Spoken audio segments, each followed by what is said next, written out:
you an expert, entrepreneur, or small business owner passionate about helping people through life's transitions? The Fresh Starts Expert membership is perfect for you.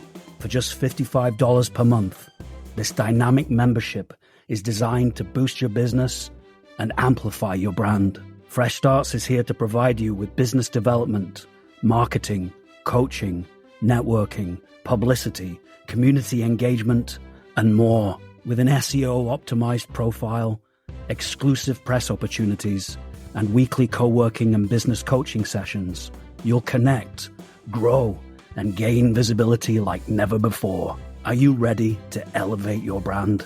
We can't wait to work with you. Visit freshstartsregistry.com and become a Fresh Starts expert today.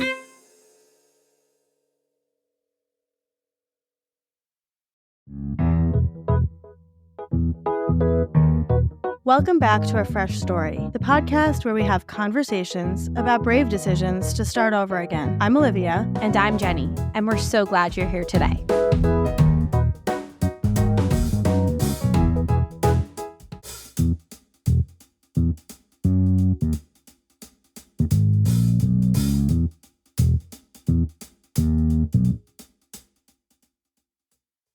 Okay, we are here with Zeke.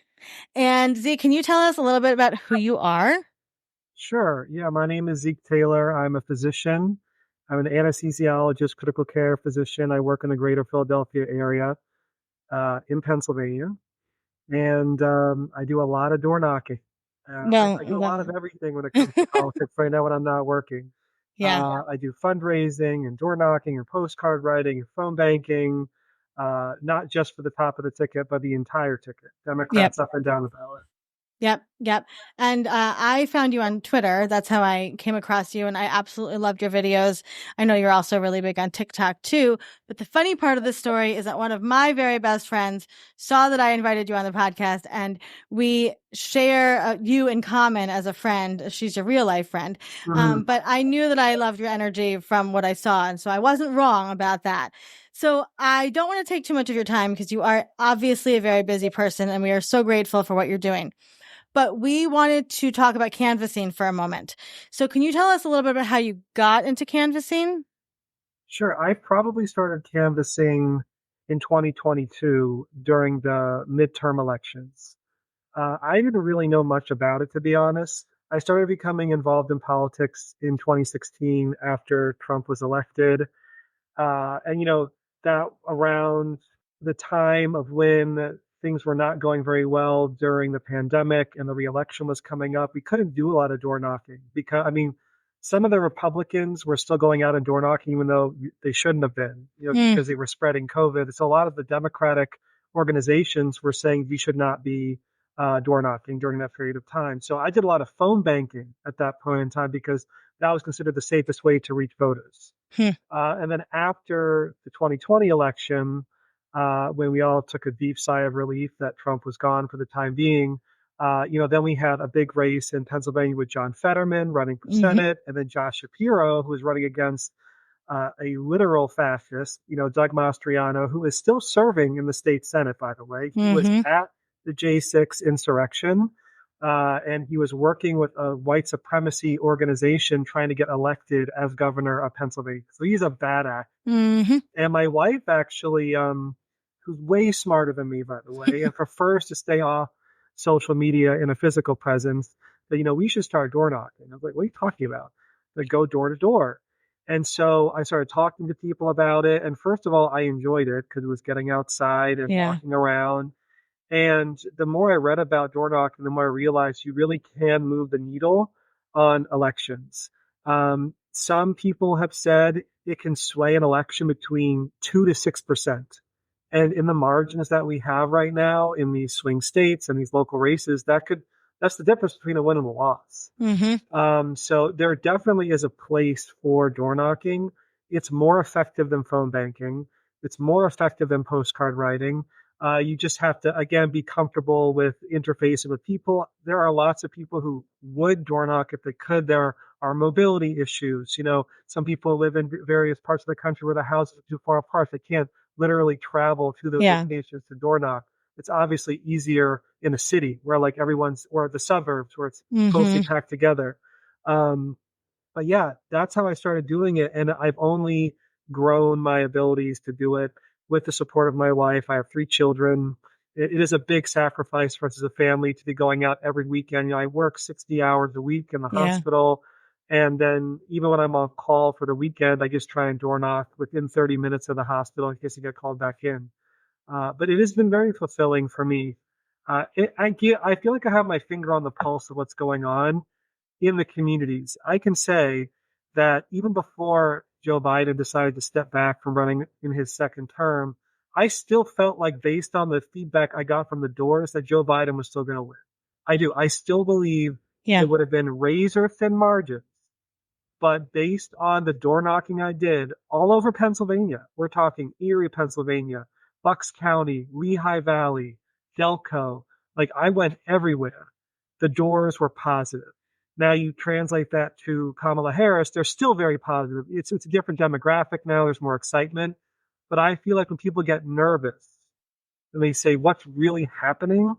The best way to find that out is to just talk to your neighbors or go out into Mm, the community or even people who aren't your neighbors and just hope that they're telling you the truth. And I do think that most people tell the truth.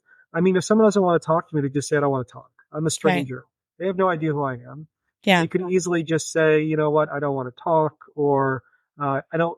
More often than not, people will say, you know what, I don't talk about politics publicly. And I just say, okay, do you have a plan to vote? Great. You're going to vote by mail? Yes, no. Do you request it by? Mm, If anything, we're just trying to stimulate people to engage in democracy, mm-hmm. which at the bare minimum is showing up to vote in elections. Yeah. But when people say, oh, they're just lying to get you off their stoop, it's like, well, then they could just say, go away. Yeah. Then you say, go Yeah. away. I don't want to talk to you. So yeah, it's been a journey. And I think that it's cool seeing people from all over the country message me and say, I'm going out for my first door knocking expedition today because Yeah. of something you posted, or Yeah. I'm going to write more postcards today because of something you did. And so that's great. I wish more people would get involved, and hopefully this is an inflection point for this country with Kamala Harris running and a lot of other great Democrats running to Yeah. really get involved more than just showing up to vote every 4 years or every 2 years. Yeah, 100%. Well, first of all, thank you for the work you do, because I know it is tiring. And one of the reasons I really wanted to have you on quickly was because you bring a joy to it. I loved the video where you got back in the car every time and gave your wife a kiss and said thank you. And, I really love that. And I think that's something that you said also, we feel very strongly is you're making such a bigger impact than just your vote. And that's what we need right now. So, if somebody's listening to this and they're nervous to go canvass, Zeke, what would you say to them, or some like really quick tips for getting their feet on the ground? I mean, if you're really nervous about going, you should definitely go with a buddy. Usually there are people that come to these canvas launches and you can just say, hey, this is my first time canvassing and I really want to do this, but I don't feel comfortable going alone. Can I go with someone? And more often than not, there's going to be someone you can go with. Yeah. I totally respect and understand if women do not want to go alone. I am 200 pounds and I am not scared really of anybody that I knock a door on. But I mean, even my wife, who, does door knocking sometimes, even she doesn't feel comfortable Yeah. going out alone sometimes. So no matter what gender you are, I would just say certainly I think more women feel uncomfortable going alone, which I respect. You can just go with somebody, go with somebody. I've never, felt unsafe door knocking. Uh, have there been 2 people since 2022 who have told me to get off their lawn, yell at me? Sure, they have, but like no one's ever put their hand on me. No one's pulled a gun on me. That's not to say that hasn't happened. I have Yeah. heard stories across the country where people have been threatened with violence. I just have not had those experiences. Um, I would hope that if I did have that experience, I would not be hurt and that it would not deter me from continuing to go out and do the work necessary to continue democracy moving forward. But yeah, I think it's just, you have to go with your comfort zone. If you always want to knock doors with someone, then always knock doors with Yeah. someone. Um, you know, bring some comfort food with you, bring water, sunblock, a cell phone for sure you have to have, and a backup charger. Like you really need plan for everything so you don't ever feel stranded in the moment. But I would say overwhelmingly, door knocking gives me hope. I think people tell me that I give them hope, but I door knock because it gives me hope.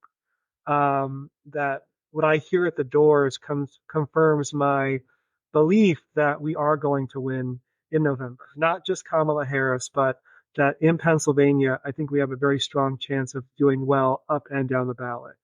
And there are a lot of people who door knock that are not putting themselves on social media. I can tell you, at the launch in Lower Merion on Sunday, I was told that before I even got there at 1 o'clock in the afternoon, I think they had like 50 volunteers already come through the building to go out and door knock. So there are lots of people all over the country doing this, and I am eternally grateful for them because I can't do it all by myself, certainly, but I do know that there aren't a lot of people showing themselves doing it. And so if that helps other people become more comfortable with it, then that's great. Yeah, we just appreciate it so much. Well, thank you, Zeke. I'm excited to share this. And if anybody wants to go follow along on your canvassing, how can they follow you? So I'm on TikTok at Dr. Zeke Tayler, DrZeketayler. It's important about the E. It plagues me on diplomas. And then on Twitter or X, I still call it Twitter. Twitter, always Twitter. It's just at Zeke Tayler. So just remove the DR in front of it. I'm not on Instagram or Facebook that much, but I post all my videos on TikTok and most of them on Twitter just so people can see them. And I appreciate it. And before we let you go, if somebody's feeling really defeated right now and like they're spiraling out, anxiety wise, what's one little action item they could do to start the movement to democracy forward, keep going? I mean, first of all, I think it's okay to despair sometimes. I think it's okay. I can tell you the day that Joe Biden dropped out, I was despairing a lot. Yeah, me too. And I actually went out and I door knocked that day anyway, even though I didn't even know who I was door knocking for. I just knew I was door knocking for democracy because no matter who they were going to replace, I knew that the Democrats were the ones who were going to save this country from destruction. So I think it's okay to despair. And what you need to get out of that despair, I think is different for a lot of people, but just one little thing a day, whether it's not even doing something, whether it's watching somebody doing something, where people watch someone canvassing and say, they see a video that I post, a Republican voting for a Democrat, and that sparks your hope a little bit more. And then you pick up the phone and call up your local Democratic office and say, hey, I'd like to write some postcards, or hey, can I do a phone bank, or hey, I'm going to make a $5 donation to Kamala Harris. Yeah. It can be anything, but I think you should definitely take the time to grieve whatever stressors you have, because I think what gets missed in the mix is that we all have lives that are very much dependent on politics, right? We all have lives that depend on the mechanisms of power to determine how we live our lives. So we all have lives. We all have medical debts. We all have sick family members. We all have, mental health issues that we may or may not be treating as well as we can because we don't have access to those services. You may not have a bank account that you don't know how you're going to pay for your rent next month. There are so many things to despair about on top of who's in charge of the United States of America and who's in charge of your local state elections. So I think you just have to protect your mental health as much as possible, no matter what you're going through. But when it comes to the elections, when it comes to determining the balance of power in this country, I guess I would just say, know that if you can't do anything, I'm doing it for you. If you can't do it, know that there are people out there who are pounding the pavement right now, who are writing postcards right now, who are living in cars around the country, canvassing for Democrats, trying to make things right, so that when you do get the courage, when you do get the energy to move forward again, there's no red tape there. There's no barriers from a political standpoint for you to live your best life. So I love that. I would just say, just have the hope, knowing that there are people like me and thousands of others moving the needle forward for you as you're taking the time to recover. Because that's what democracy is, right? It's community care. Democracy is community care. And that's why I've been saying the same thing, Zeke. It's not about this particular person or this particular person. It's about us looking together at a future that we can all take care of each other. Mm-hmm. So I really appreciate that. And I will say, watching your videos gives me a lot of hope. So I just appreciate you. And thank you for taking the time. Absolutely. Thank you for having me on your podcast. And I'm so happy we connected and that we have amazing friends. Yes, very amazing friends. Thank you, Zeke. You're welcome.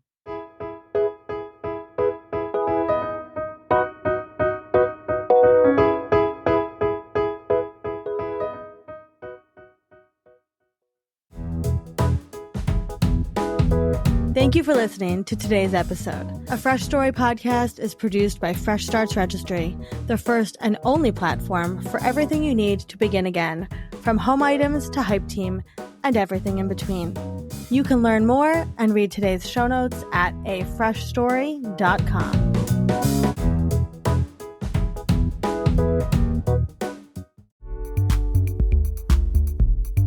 Are you a freelancer, solopreneur, writer, creative, or professional looking to achieve your goals within a supportive community? Have you found that working from home on your own gets lonely? That you're missing the accountability and community of a positive workplace environment? We understand. And we're so excited to introduce you to the Fresh Starts Collective. For just $35 per month, gain access to 6 daily offerings a week, including virtual co-working, open office hours for business coaching, accountability sessions, and networking opportunities. Enjoy expert workshops, monthly events, and an extensive content library. Connect with marketing, design, and writing professionals to brainstorm and grow together. Surround yourself with accountability, community, and growth.